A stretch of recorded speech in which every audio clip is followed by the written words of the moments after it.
Vriende, ons is dankbaar dat ons andermaal weer kan saam wees rondom die woord van die Here. Dit is altyd 'n voorreg om die woord van die Here in ons midde te mag hê, dit te mag open, in ons eie taal te mag aanhoor.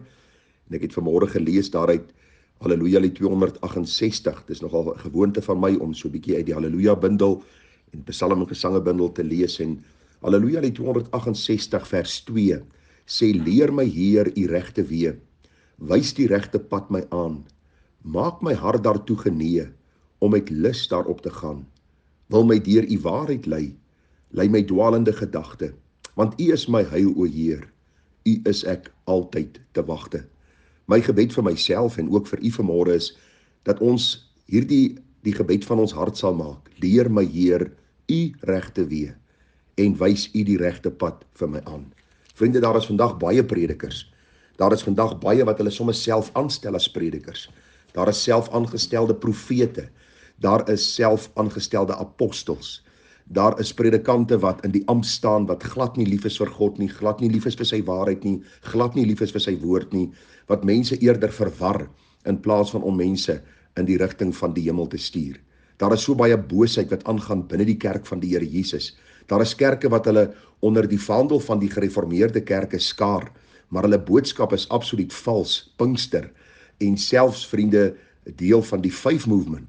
En dis noodsaaklik dat ons hierdie goed sal raak sien, want die Bybel sê vir ons, daar is een regte weg, en dis die weg van die Here. En daardeur sê ek nie, ek het die weg alleen nie, ek verstaan dit alleen nie, maar wat ek vir u kan sê is, dat dit wat ek preek, kan u elke keer gaan toets aan die hand van die skrif, nie 'n versie uit konteks, en dan koppel ek 'n boodskap daaraan nie, maar binne die konteks van die hoofstuk, binne die konteks van die boek waarin dit geskryf is, binne die konteks van die breë skopus van die Bybel, moet ons die Bybel verklaar, om by 'n regte verstaan uit te kom. Dis die gebed van my hart, dat u ook sal raak sien, dat die woord van die Here is nie net daar om 'n vers uit te pluk, soos 'n haas uit 'n hoed, en dan 'n sekere boodskap daaraan te koppel nie. Dis verkeerde prediking.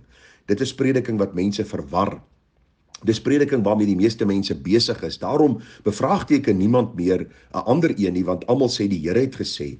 En as ons wil weet of die Here gesê het, moet ons binne die konteks van die Bybel gaan kyk of die Here werklik gesê het. Nou vriende, ons gaan vanmôre 'n bietjie stil staan by die gelykenis van die 10 maagde. En ek bid dat die Here vir ons wysheid sal gee, want hierdie is een van daardie gelykenisse wat geweldig verkeerd verstaan word, en gaan ek poog om vir u binne die konteks van hierdie gelykenis te vertel wat hier aangaan, met die hoop dat u dit ook so sal sien en dan verder navorsing sal doen terwille van die verstaan van die skrif. Daarom is ons ook Berea Christen Gemeente. Hulle het elke dag die skrif ondersoek om te kyk of hierdie dinge so was. My woord, my prediking is nie onfeilbaar nie. Daarom moet jy altyd toets aan die hand van die onfeilbare woord van God of dit wat ek sê waar is. Die oomblik wanneer 'n kerk sy belydenisskrif as autoritêr stel en sê jy moet val en staan by hierdie belydenisskrif, dan weet ons praat van 'n valse kerk, 'n bose kerk, 'n sektekerk, 'n kerk wat in die rigting van die boosheid beweeg. Dis wanneer ons staan en val by die Bybel en ons leerstellings en ons prediking aan die woord van die Here onderwerp, dat ons op die pad van waarheid en van geregtigheid is. So kom ons lees gou saam wat staan hier in Matteus 25, en ons kyk wat die Here ons wil leer oor die 10 maagde.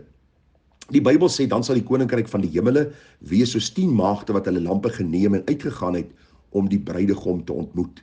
Die Bybel sê, en 5 van hulle was verstandig en 5 dwaas. Jy moet dit in ag neem. 5 was verstandig en 5 was dwaas. En toe die wat dwaas was hulle lampe neem, het hulle geen olie met hulle saam geneem nie.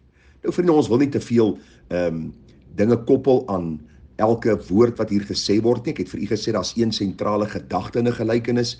So dis nie nodig om elke woord te probeer interpreteer nie, maar daar's sekere hoofmomente in 'n gelykenis wat ons moet raak sien om die gelykenis te verstaan.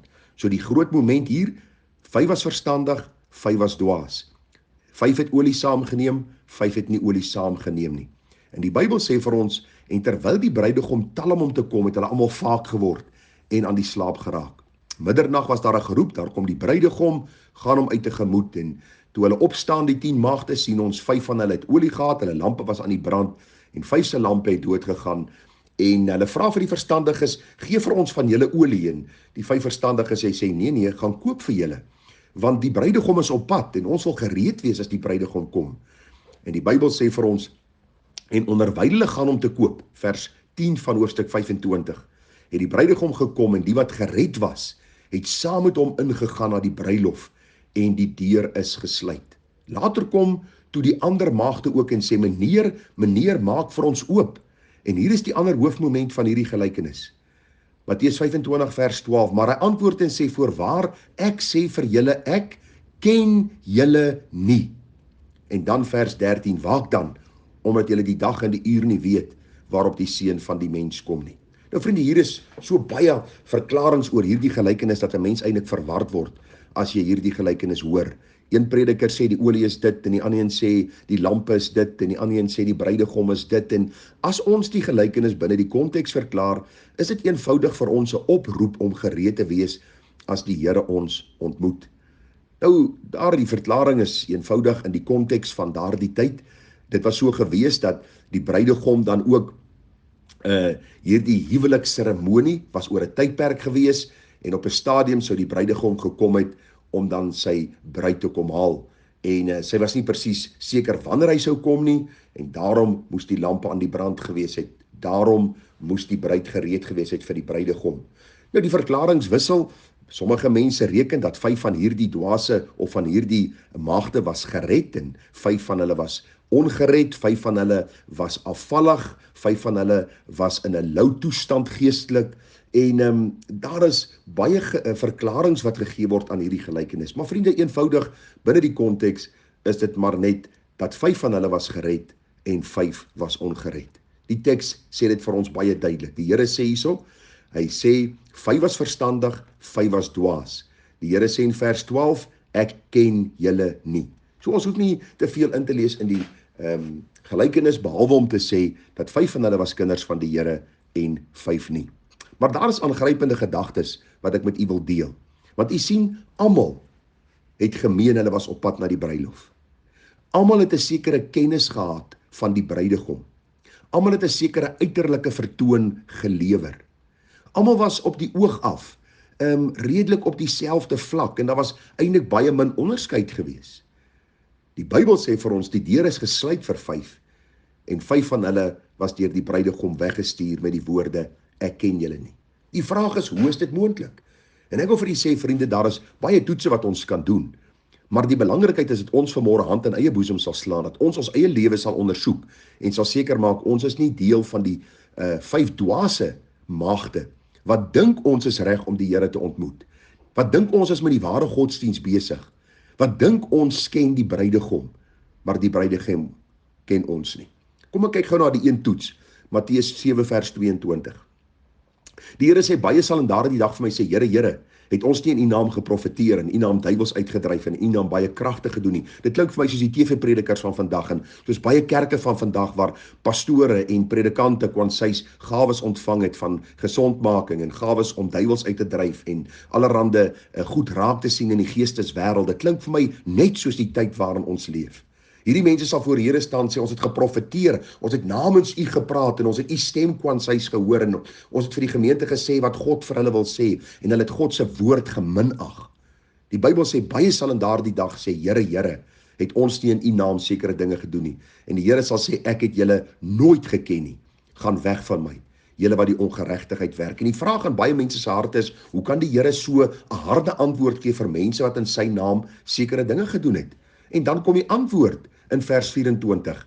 Elkeen dan wat na hierdie woorde van my luister en dit doen, hom sal ek vergelyk met 'n verstandige man wat sy huis op die rots gebou het. U sien, dit gaan nie oor wat ek dink die Bybel sê nie.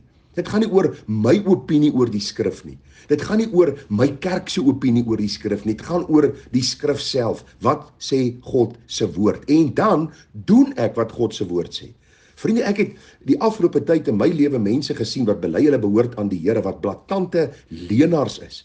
Mense wat bely dat hulle geroep is deur die Here in vir voltydse diens, wat blaatant leuns vertel, wat ongenaakbaar optree teenoor ander mense, wat liefdeloos uitgaan om ander mense se lewens te verwoes. En die Bybel sê dis die mense wat eendag voor die Here gaan staan en by hom gaan hoor, gaan weg, ek het julle nooit geken nie.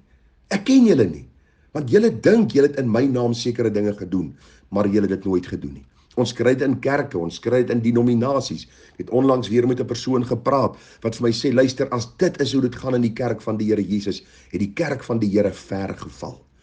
Die Bybel sê vir ons baie duidelik dat die Here gebruik dan die illustrasie van die twee huise wat gebou is. Die een huis op die sand en die ander huis dan op die rots. En die Here vergelyk dit eenvoudig en hy sê hierso, dat die huis wat op die sand gebou was, wat mense wat die woord gehoor het, maar dit nie gedoen het nie, en toe die storms van die lewe kom het daai huis geval. En die huis op die rots was net die teenoorgestelde. Toe die storms van die lewe kom en die winde waai teen daardie huis, het die huis bly staan, want hulle het gebou op die rots Jesus.